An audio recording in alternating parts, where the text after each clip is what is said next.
السلام عليكم، اهلا بكم بحلقه جديده من قناه يوسف الشمر. الحلقه اليوم حتكون توقعاتي للمتاهلين من دور 16 بدوري الابطال. للي ما يعرف انا سويت حلقتين عن التوقعات، حلقه شورت وحلقه طويله. الحلقه الطويله توقعت بها قبل بدء دوري الابطال على 16 نادي. بهاي الحلقه راح اعرف ايش قد جبت من اصل 24 توقع، وراح ننتقل لتوقعاتي للمتاهلين من دور 16. قبل ما نبلش حط لايك واشترك وبس. خلينا نبلش. اولا بالنسبه للنتيجه جبتها من اصل 24 توقع هو 11 توقع صحيح، نسبه جدا ضعيفه اللي هو اقل من نص العدد. والسبب الرئيسي بهاي توقعاتي خاطئه هو سوق الانديه، وتحديدا الانديه الكبيره اللي كل سنه تنافس دوري الابطال زي ريال مدريد، بايرن ميونخ، ومانشستر سيتي، واي سي ميلان، ويوفنتوس. ضيف عليهم باريس ودورتموند. ابسط مثال انه الانديه الاربعه كانت نص نهائي دوري الابطال السنه اللي راحت، اربعتهم بتاهلوا عن طريق الملحق اللي هم ريال مدريد وبايرن ميونخ ودورتموند وباريس سان جيرمان. فعفوا لما هي توقعات انا اتوقع المتاهلين من دور 16، فراح يكون عندي 8 توقعات ان شاء الله. بعد يوم 11/3/2025 راح نشوف النتيجه. اول مباراه عندنا بين ارسنال الانجليزي وبي اس في ايندهوفن الهولندي. ارسنال تاهل بشكل مباشر بالمركز الثالث الى دور 16، اما ايندهوفن ياخذون المركز 14 وتاهلوا عن طريق الملحق. طبعا الذهاب راح يكون في ملعب بي اس في ايندهوفن الهولندي، مباراه الاياب راح تكون في استاد الامارات ملعب ارسنال. من ناحيه المستويات ومن ناحيه اللاعبين جوده اللاعبين ارسنال افضل من ايندهوفن. ضيف على هذا الاياب راح يكون في ملعب ارسنال. كل المعايير تشير انه ارسنال راح يتاهل، وبالنسبه لي اشوف ان ارسنال هو المتاهل الاول. من المباراه الثانيه راح تكون بين استون فيلا الانجليزي وكلوب روج البلجيكي. استون فيلا حقق المركز الثامن وتاهل بشكل مباشر الى دور 16، اما نادي كلوب روج اخذ المركز ال 24 وهو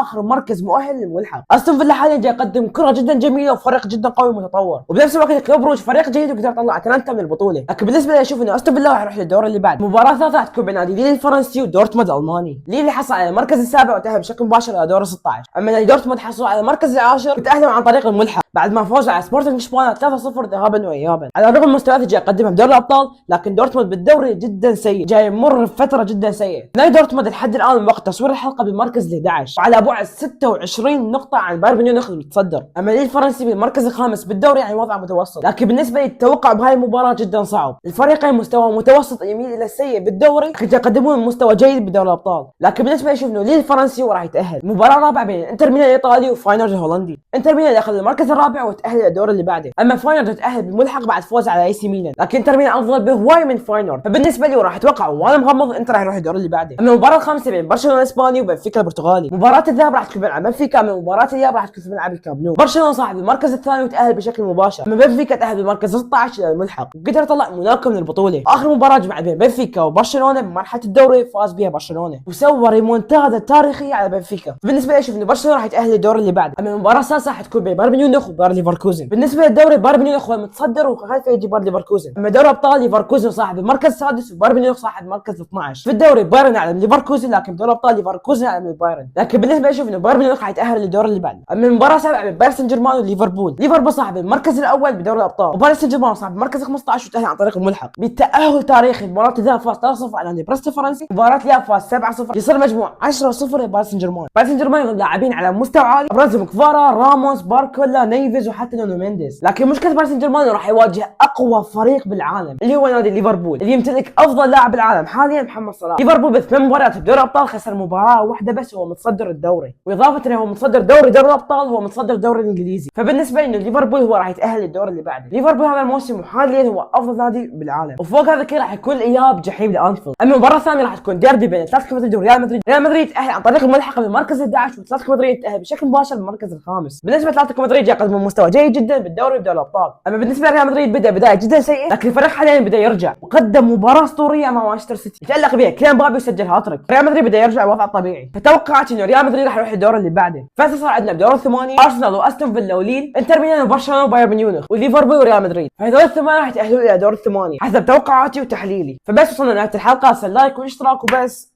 مع السلامه.